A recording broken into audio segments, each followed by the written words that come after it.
हरे कृष्ण, राधे राधे। तो आज हम भागवत गीता के चतुर्थ अध्याय का पाठ आरंभ करते हैं। तो चलिए पाठ का आरंभ शुरुआत करते हैं। तो उससे पहले हम अपने मेरे माधव और गौरांगी जी का आप दर्शन कर लीजिए। तो हरे कृष्ण प्रभु जी, राधे राधे। तो अध्याय 4 भागवत गीता अध्याय 4 दिव्य ज्ञान। तो भगवान श्री कृष्ण ने कहा कि मैंने इस अमर योग विद्या का उपदेश सूर्य देव विवस्वान को दिया और विवस्वान ने मनुष्यों के पिता मनु को उपदेश दिया और मनु ने इसका उपदेश इक्ष्वाकु को दिया। इस प्रकार यह परम विज्ञान गुरु परंपरा द्वारा प्राप्त किया गया है और राजर्षियों ने इस विधि से इसे समझा, किंतु काल क्रम में यह परंपरा छिन्न हो गई, अतः यह विज्ञान यथा रूप में लुप्त हो गया लगता है। आज मेरे द्वारा यह प्राचीन योग यानी परमेश्वर के साथ अपने संबंध का विज्ञान तुमसे कहा जा रहा है, क्योंकि तुम मेरे भक्त तथा मित्र हो, अतः तुम इस विज्ञान के दिव्य रहस्य को समझ सकते हो। अर्जुन ने कहा, सूर्यदेव विवस्वान आपसे पहले हो चुके हैं, तो फिर मैं कैसे समझूं कि प्रारंभ में मैं भी आपने उन्हें इस विद्या का उपदेश दिया था। श्री भगवान ने कहा, तुम्हारे तथा मेरे अनेकानेक जन्म हो चुके हैं, मुझे तो उन सबका स्मरण है, किंतु हे परतप, तुम्हें उनका स्मरण नहीं रह सकता है। यद्यपि मैं अजन्मा तथा अविनाशी हूँ और यद्यपि मैं समस्त जीवों का स्वामी हूँ, तो भी प्रत्येक युग में मैं अपने आदि दिव्य रूप में प्रकट होता हूँ। हे भरतवंशी, जब भी और जहाँ भी धर्म का पतन होता है और अधर्म की प्रधानता होने लगती है, तब तब मैं अवतार लेता हूँ।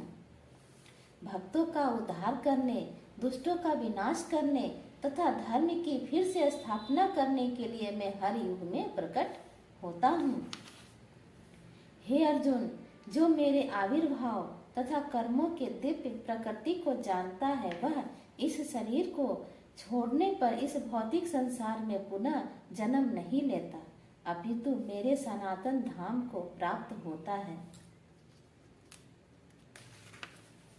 आसक्ति, भय तथा क्रोध से मुक्त होकर मुझ में पूर्णतः तन्मय होकर और मेरी शरण में आकर बहुत से व्यक्ति भूतकाल में मेरे ज्ञान से पवित्र हो चुके हैं। इस प्रकार से उन सबों ने मेरे प्रति दिव्य प्रेम को प्राप्त किया है।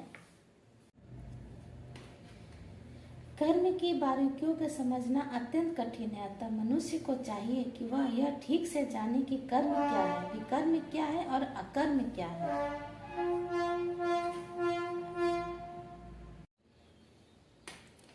जो मनुष्य कर्म में अकर्म और अकर्म में कर्म देखता है, वह सभी मनुष्यों में बुद्धिमान है और सब प्रकार के कर्मों में प्रवृत्त रहकर भी दिव्य स्थिति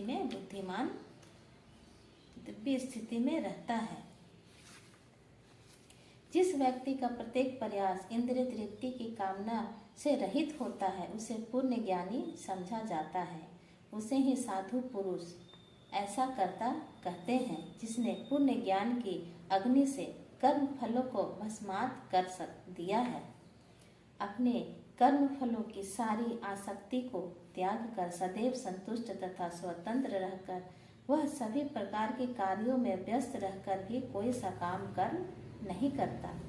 ऐसा ज्ञानी पुरुष पूर्ण रूप से समित मन तथा बुद्धि से कार्य करता है, अपने संपत्ति के सारे स्वामित्व को त्याग देता है और केवल शरीर निर्वाह के लिए कर्म करता है। इस तरह कार्य करता हुआ वह पाप रूपी फलों से प्रभावित नहीं होता है। जो स्वतः होने वाले लाभ से संतुष्ट रहता है, जो द्वंद्व से मुक्त है और ईर्ष्या नहीं करता, जो सफलता तथा असफलता दोनों में स्थिर रहता है, वह कर्म करता हुआ भी कभी बंधता नहीं है। जो पुरुष प्रकृति के गुणों के प्रति अनासक्त है और जो दिव्य ज्ञान में पूर्णता स्थित है, उसके सारे कर्म ब्रह्म में लीन हो जाते हैं। जो व्यक्ति कृष्ण भावनामृत में पूर्णता लीन रहता है, उसे अपने आध्यात्मिक कर्मों के योगदान के कारण अवश्य ही भगवत धाम की प्राप्ति होती है, क्योंकि उनमें हवन आध्यात्मिक होता है और हवि भी आध्यात्मिक होती है। कुछ योगी विभिन्न प्रकार के यज्ञों द्वारा देवताओं की भली भांति पूजा करते हैं और कुछ पर ब्रह्म रूपी अग्नि में आहुति डालते हैं। इनमें से कुछ विशुद्ध ब्रह्मचारी श्रवणादि क्रियाओं तथा इंद्रियों को मन की नियंत्रण रूपी अग्नि में स्वाहा कर देते हैं और दूसरे लोग नियमित गृहस्थ इंद्रिय विषयों को इंद्रियों की अग्नि में स्वाहा कर देते हैं।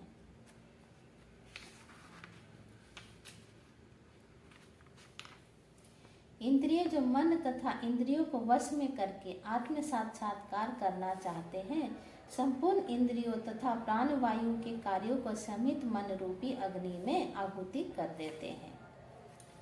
कठोर व्रत अंगीकार करके कुछ लोग अपने संपत्ति का त्याग करके, कुछ कठिन तपस्या द्वारा, कुछ अष्टांग योग पद्धति के अभ्यास द्वारा अथवा दिव्य ज्ञान में उन्नति करने के लिए वेदों के अध्ययन द्वारा प्रबुद्ध बनते हैं। अन्य लोग भी जो समाधि में रहने के लिए श्वास को रोके रहते हैं अर्थात प्राणायाम, वे अपने अपान में प्राण को और प्राण में अपान को रोकने का अभ्यास करते हैं और अंत में प्राण अपान को रोककर समाधि में रहते हैं। अन्य योगी कम भोजन करके प्राण में ही आहुति देते हैं। ये सभी यज्ञ करने वाले यज्ञों का अर्थ जानने के कारण पाप कर्मों से मुक्त हो जाते हैं और यज्ञों के फल रूपी अमृत को चखकर परम दिव्य आकाश की ओर बढ़ते जाते हैं। हे कुरुश्रेष्ठ, जब यज्ञ के बिना मनुष्य इस लोक में या इस जीवन में ही सुखपूर्वक नहीं रह सकता तो फिर अगले जन्म में कैसे रह सकेगा। ये विभिन्न प्रकार के यज्ञ वेद सम्मत हैं और ये सभी विभिन्न प्रकार के कर्मों से उत्पन्न हैं। उन्हें इस रूप में जानने पर तुम मुक्त हो जाओगे। हे परतप, द्रव्य यज्ञ से ज्ञान यज्ञ श्रेष्ठ है। हे पार्थ, अंतोगत्वा सारे कर्म यज्ञों का अवसान दिव्य ज्ञान में होता है। तुम गुरु के पास जाकर सत्य को जानने का प्रयास करो, उनसे विनीत होकर जिज्ञासा करो और उनकी सेवा करो। स्वरूप सिद्धि व्यक्ति तुम्हें ज्ञान प्रदान कर सकते हैं क्योंकि उन्हें सत्य का दर्शन किया है। स्वरूप प्रसिद्ध व्यक्ति से वास्तविक ज्ञान प्राप्त कर चुकने पर तुम पुनः कभी ऐसे मोह को प्राप्त नहीं होगे, क्योंकि इस ज्ञान के द्वारा तुम देख सकोगे कि सभी जीव परमात्मा के अंश स्वरूप है, अर्थात वे सब मेरे हैं। यदि तुम्हें समस्त पापियों में भी सर्वाधिक पापी समझा जाए तो भी तुम दिव्य ज्ञान रूपी नाव में स्थित होकर दुख सागर को पार करने में समर्थ होगे। जैसे प्रज्वलित अग्नि ईंधन को भस्म कर देती है, उसी तरह हे अर्जुन, ज्ञान रूपी अग्नि भौतिक कर्मों के समस्त फलों को जला डालती है।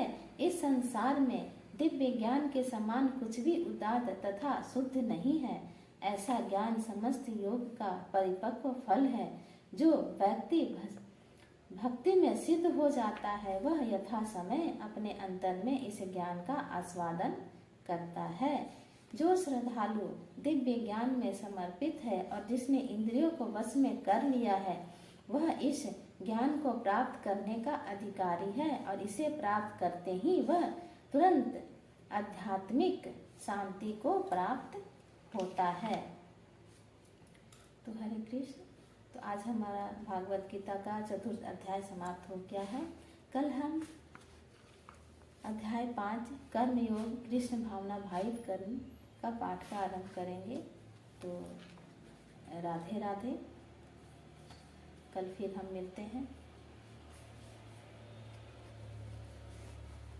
यदि हमारा ये वीडियो बनाने का पर्पज़ यदि पसंद आ रहा हो तो कृपया लाइक करें, शेयर करें और चैनल को सब्सक्राइब करें। राधे राधे। जिस भाव से सारे लोग मेरी शरण ग्रहण करते हैं उसी के अनुरूप मैं उन्हें फल देता हूँ। हे पार्थ, प्रत्येक व्यक्ति सभी प्रकार से मेरे पद का अनुगमन करता है। इस संसार में मनुष्य सकाम कर्मों में सिद्धि चाहते हैं और फलस्वरूप वे देवताओं की पूजा करते हैं। निसंदेह इस संसार में मनुष्यों को सकाम कर्म का फल शीघ्र प्राप्त होता है। प्रकृति के तीनों गुणों और उनसे संबंध कर्म के अनुसार मेरे द्वारा मानव समाज के 4 विभाग रचे गए हैं। यद्यपि मैं इस व्यवस्था का सृष्टा हूँ, किंतु तुम यह जान लो कि मैं इतने पर भी अव्यक्त अकर्ता हूँ। मुझ पर किसी कर्म का प्रभाव नहीं पड़ता और न ही मैं कर्म फल की कामना करता हूँ। जो मेरे संबंध में इस सत्य को जानता है वह भी कर्मों के फल के पास में नहीं बंधता।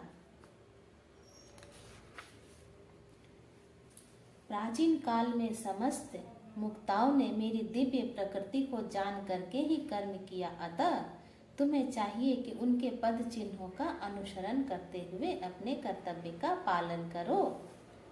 कर्म क्या है और अकर्म क्या है, इसे निश्चित करने में बुद्धिमान व्यक्ति भी मोहग्रस्त हो जाते हैं। अतएव मैं तुमको बताऊंगा कि कर्म क्या है, जिसे जानकर तुम सारे अशुभ से मुक्त हो सकोगे। जो मनुष्य कर्म में अकर्म और अकर्म में कर्म देखता है वह सभी मनुष्यों में बुद्धिमान है और सब प्रकार के कर्मों में प्रवृत्त रहकर भी दिव्य स्थिति में रहता है। जिस व्यक्ति का प्रत्येक प्रयास इंद्रिय तृप्ति की कामना से रहित होता है उसे पूर्ण ज्ञानी समझा जाता है। उसे ही साधु पुरुष ऐसा करता कहते हैं जिसने पूर्ण ज्ञान की अग्नि से कर्म फलों को भस्मात कर दिया है। अपने कर्म फलों की सारी आसक्ति को त्याग कर सदैव संतुष्ट तथा स्वतंत्र रहकर वह सभी प्रकार के कार्यों में व्यस्त रहकर भी कोई सकाम कर्म नहीं करता। ऐसा ज्ञानी पुरुष पूर्ण रूप से समित मन तथा बुद्धि से कार्य करता है, अपने संपत्ति के सारे स्वामित्व को त्याग देता है और केवल शरीर निर्वाह के लिए कर्म करता है। इस तरह कार्य करता हुआ वह पाप रूपी फलों से प्रभावित नहीं होता है। जो स्वतः होने वाले लाभ से संतुष्ट रहता है, जो द्वंद्व से मुक्त है और ईर्ष्या नहीं करता, जो सफलता तथा असफलता दोनों में स्थिर रहता है, वह कर्म करता हुआ भी कभी बंधता नहीं है। जो पुरुष प्रकृति के गुणों के प्रति अनासक्त है और जो दिव्य ज्ञान में पूर्णता स्थित है, उसके सारे कर्म ब्रह्म में लीन हो जाते हैं। जो व्यक्ति कृष्ण भावनामृत में पूर्णता लीन रहता है उसे अपने आध्यात्मिक कर्मों के योगदान के कारण अवश्य ही भगवत धाम की प्राप्ति होती है, क्योंकि उनमें हवन आध्यात्मिक होता है और हवि भी आध्यात्मिक होती है। कुछ योगी विभिन्न प्रकार के यज्ञों द्वारा देवताओं की भली भांति पूजा करते हैं और कुछ पर ब्रह्म रूपी अग्नि में आहुति डालते हैं। इनमें से कुछ विशुद्ध ब्रह्मचारी श्रवणादि क्रियाओं तथा इंद्रियों को मन की नियंत्रण रूपी अग्नि में स्वाहा कर देते हैं और दूसरे लोग नियमित गृहस्थ इंद्रिय विषयों को इंद्रियों की अग्नि में स्वाहा कर देते हैं।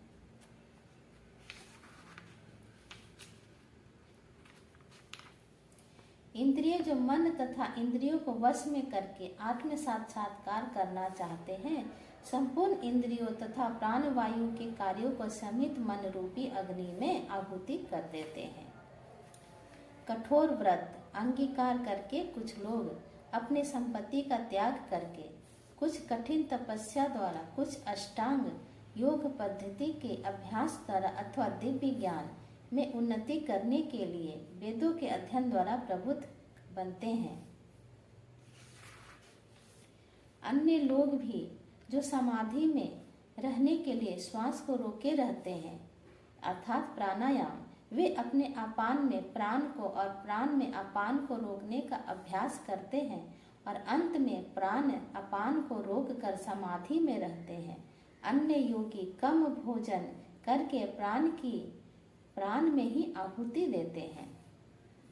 ये सभी यज्ञ करने वाले यज्ञों का अर्थ जानने के कारण पाप कर्मों से मुक्त हो जाते हैं और यज्ञों के फल रूपी अमृत को चखकर परम दिव्य आकाश की ओर बढ़ते जाते हैं। हे कुरुश्रेष्ठ, जब यज्ञ के बिना मनुष्य इस लोक में या इस जीवन में ही सुखपूर्वक नहीं रह सकता तो फिर अगले जन्म में कैसे रह सकेगा। ये विभिन्न प्रकार के यज्ञ वेद सम्मत है और ये सभी विभिन्न प्रकार के कर्मों से उत्पन्न है। उन्हें इस रूप में जानने पर तुम मुक्त हो जाओगे। हे परतप, द्रव्य यज्ञ से ज्ञान यज्ञ श्रेष्ठ है। हे पार्थ, अंतोगत्वा सारे कर्म यज्ञों का अवसान दिव्य ज्ञान में होता है। तुम गुरु के पास जाकर सत्य को जानने का प्रयास करो, उनसे विनीत होकर जिज्ञासा करो और उनकी सेवा करो। स्वरूप सिद्धि व्यक्ति तुम्हें ज्ञान प्रदान कर सकते हैं क्योंकि उन्हें सत्य का दर्शन किया है। स्वरूप प्रसिद्ध व्यक्ति से वास्तविक ज्ञान प्राप्त कर चुकने पर तुम पुनः कभी ऐसे मोह को प्राप्त नहीं होगे, क्योंकि इस ज्ञान के द्वारा तुम देख सकोगे कि सभी जीव परमात्मा के अंश स्वरूप है, अर्थात वे सब मेरे हैं। यदि तुम्हें समस्त पापियों में भी सर्वाधिक पापी समझा जाए तो भी तुम दिव्य ज्ञान रूपी नाव में स्थित होकर दुख सागर को पार करने में समर्थ होगे। जैसे प्रज्वलित अग्नि ईंधन को भस्म कर देती है, उसी तरह हे अर्जुन, ज्ञान रूपी अग्नि भौतिक कर्मों के समस्त फलों को जला डालती है। इस संसार में दिव्य ज्ञान के समान कुछ भी उदात्त तथा शुद्ध नहीं है। ऐसा ज्ञान समस्त योग का परिपक्व फल है। जो व्यक्ति भक्ति में सिद्ध हो जाता है वह यथा समय अपने अंतर में इस ज्ञान का आस्वादन करता है। जो श्रद्धालु दिव्य ज्ञान में समर्पित है और जिसने इंद्रियों को वश में कर लिया है, वह इस ज्ञान को प्राप्त करने का अधिकारी है और इसे प्राप्त करते ही वह तुरंत आध्यात्मिक शांति को प्राप्त होता है। तो हरे कृष्ण। तो आज हमारा भागवत गीता का चतुर्थ अध्याय समाप्त हो गया है। कल हम अध्याय 5 कर्म योग कृष्ण भावना भावित कर्म का पाठ का आरंभ करेंगे। तो राधे राधे। कल फिर हम मिलते हैं। यदि हमारा ये वीडियो बनाने का पर्पज़ यदि पसंद आ रहा हो तो कृपया लाइक करें, शेयर करें और चैनल को सब्सक्राइब करें। राधे राधे।